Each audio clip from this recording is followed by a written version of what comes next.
रमता राम जपो रे प्राणी, अब तो सुन ले राम कहानी। ऐसे आप जी ने अभी सुना कि वेद में इसको मूर्खा की साधना बताई है, तो बिल्कुल ठीक है। तो वेद क्या है? ये परमात्मा का विधान है, ये परमात्मा का आदेश है। और जो हमारे पुराणों में जो लिखा है वो पितरों का या ब्रह्मा जी का या किसी तरह से मंदालसा या कौन थी बता, इससे की बात ने साची मान ली, सब ने इसी तरह करने लगे। और या किसी अन्य ऋषि का दिया हुआ आदेश है, इसका पालन हमने नहीं करना। जैसे एक समय एक व्यक्ति की दोस्ती दरोगा से थी, थानेदार से, एसएचओ से। और उस व्यक्ति का जो साथी था, पड़ोसी, उसको बहुत दुखी कर रहा था। उसने अपने मित्र दरोगा जी से कहा कि भाई दरोगा जी, ऐसे ऐसे मेरा पड़ोस में है, साथ वाला मकान में, बहुत परेशान करता है, सारा कुछ कह लिया, पंचायत भी कर ली, नहीं मान रहा, क्या करूं? अब दरोगा जी ने कहा उसका मार लट सिर में, माफ देख लूंगा। दरोगा जी के आदेश न लेकर उसकी आज्ञा का पालन कर दिया। उसने ये सोच कर आप संभाल लेगा, उस अपने पड़ोसी के साथ झगड़ा ठान लिया। लट्ठम लट्ठा हो गया, उसका सिर में लठ लग गया, वो मर गया पड़ोसी। अब वो एसएचओ वहां का प्रभारी था, वो लाया, उसी को पकड़कर हवालात में दे दिया, सजाए मौत होगी उसकी। अब राजा का विधान था, किसी का लठ मारेगा और मर गया तो उसकी सजा होगी मौत। और वो विधान तोड़ दिया उस व्यक्ति ने। अपने मित्र एक अधिकारी की आज्ञा का पालन कर लिया, जिससे राजा का विधान टूट गया, वो दंडित हुआ। इसी प्रकार इन पुराणों में लिखा हुआ जो आदेश है, ये दरोगा जी का समझ लो इन पुराणों में। और वेदों में संविधान समझो भगवान का संविधान अगर तोड़ दिया इन दरोगा जी के कहने से, पुराणों के या इन नकली धर्म गुरुओं के कहने से, इन शास्त्र विरुद्ध साधना कराने वाले आचार्य और शंकराचार्यों के आदेश से हमने ये क्रिया कर ली, तो हम दंडित होंगे, हम पितर ही बनेंगे, यानी मौत की सजा मौत की मिलेगी।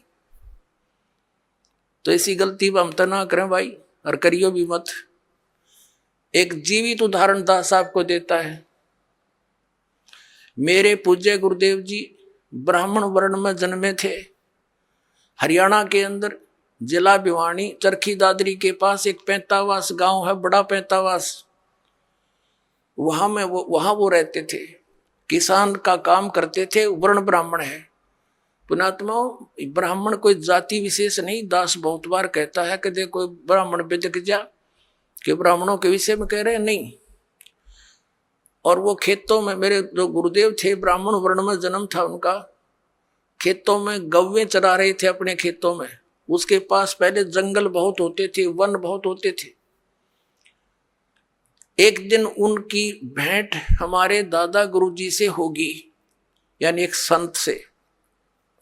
वो उससे प्रेरणा पाकर के घर से खिसकने की सोची और गुरुदेव का एड्रेस पूछ लिया।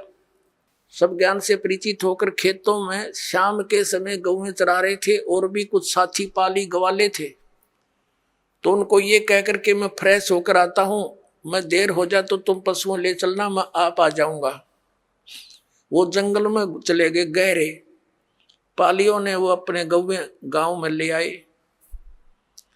अब वो सामने काफी देर होगी, जब नहीं आए, उनका बचपन का नाम, गांव का नाम हरिद्वारी था, पंडित हरिद्वारी। और फिर उन्होंने अपना नाम बदल लिया था, कोई पहचान ना ले, घर से निकल गए थे वो। तो उन्होंने क्या किया, अपने कपड़े जो पहन रखे थे वो उतार दिए। 2 जोड़ी कपड़े लेकर गए घर से, उस दिन एक अलग से ले गए थे, किसी को दिखाया नहीं। वो जो पहन रखे थे वो कपड़े पाड़ पूड़ के, और कोई किसी हिंसक पशु ने, कोई पशु खा रखा था, कोई मृग वगैरह, किसी शेर ने, वो उन्होंने दिन में देख लिया था। उसके ऊपर घेर के कपड़े और निकल गए, रातों रात हरिद्वार पहुंच गए। अब घर वालों ने इंतजार की घंटा 2 घंटा, फिर पूछा उन पालियों से, रे अर्धवारी नहीं आया। वो कहने लगे वो यूं कह रहा था मैं फ्रेश होकर आऊं हूं, तुम चलो। उन बच्चों को साथ लेकर गए, बताया कहाँ से प्रवेश हुआ था, किधर गया था। जाकर ऐसी पहले टॉर्च टार्च होती नहीं थी, लालटेन दीपक से ले रखे हाथों में, गए देखा रहे यू तो बच्चा खा रखा है, ओहो ये तो किसी हिंसक पशु ने खा लिया, रे मर गया मर गया। अंधे हो गए, रोन लाग गए दूर तय, अंधेरा सा था। वो आड़ जो पशु के हुए और कपड़े इकट्ठे करके रात ने दाग दे दिया, अग मर गया। फिर उसकी 13वीं शुरू हुई। पहले तो आए महीने का लठ गड्ढा करता है, वो आए महीना ब्राह्मण जिम्या करते। अब वो ब्राह्मण न्यारे हैं जो कर्म कांड करने वाले, तो वो सारा काम कर दिया, वर्षी भी बना मनु दी। और फिर हो गए श्राद्ध शुरू है कि यू थारा बे औलादा मर गया, निसंतान मरा हुआ है और इसकी अच्छी सेवा करनी चाहिए, नहीं तो क्योंकि तुम इनका हक खा रहे हो, जमीन थी इनके नाम। और वो बन रहे भक्त संत बन गए, दुनिया का उद्धार करें। एक बार जब मेरे पूज्य गुरुदेव जी 105-6 वर्ष के हो गए, सतलोक जाने की तैयारी हुई। तलवंडी भाई फिरोजपुर जिला पंजाब में उनका आश्रम, एक इसमें खन्ना के अंदर था, एक मोगा के अंदर था, एक नजफगढ़ आश्रम था। तो तलवंडी भाई वो ज्यादा रहते थे, तो वहां से दास को उसमें आदेश दे रखा था नाम देने का। बहुत से शिष्य भी उनकी प्रेजेंस में दास के हो गए थे। 2 बच्चों की सेवा लगा रखी थी, उनकी सेवा में छोड़ रखे थे। तो उनका संदेशा आया कि गुरुजी यहाँ पैंतावास आ चुके हैं। तो दास भी पहुंच गया 3-4 भक्तों को लेकर गाड़ी से।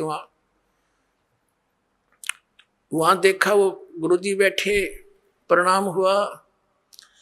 फिर उनकी एक भाभी जी थी, वो 92 वर्ष की हो रही थी, 92 ईयर ओल्ड थी। उससे बातचीत हुई। हमने उनसे पूछा कि माता जी जब हमारे गुरुदेव यहाँ से चले गए तुमने क्या सोचा पीछे थे? वो कहने लगी जी मैंने तो ये सुना था कि ये इनकी मृत्यु होगी, तेरा एक देवर था और वो ऐसे ऐसे जंगल में किसी पक्षी ने पशु ने खा लिया था, हिंसक ने, और मैं आई जब तक इसके श्राद्ध निकला करते, और 70 श्राद्ध मैंने अपने हाथ निकाल रखे इसके। और जब भी कभी कोई ऊक चूक घर में हो जाती, पशुओं में कोई हानि होती, फसल में हानि होती, हम अपने गुरुजी ब्राह्मण के पास जाते थे, उससे जंतु पितरा पुत्रा पढ़वाते थे। वो क्या कहा करता कि तुम्हारा अर्धवारी निसंतान मरा हुआ है और वो तुमने सिद्ध है, तुमने हानि करता है, उसके 500 कपड़े बनवाओ, उसके श्राद्ध अच्छी तरह निकलवाओ और उसका फलाना कर दो। वो जो कुछ भी कहता वो सारा करते हम, और फिर भी यूं कहता इनका ठीक से श्राद्ध नहीं, अगली बार मैं करूंगा अच्छी तरह। 70 तो श्राद्ध करवा दिया, यूं बैठा न्यू का न्यू।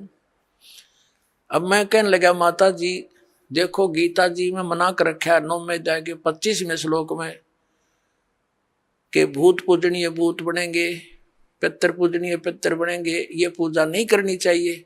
अरे यो आपके सामने जीवित उदाहरण रहा, ये मूर्ख बना रहे थे आपको। और वो साधना को वो कोई सच्ची बात थी इन लोगों की? ये तो ईब तो अब तो छोड़ देना इसको।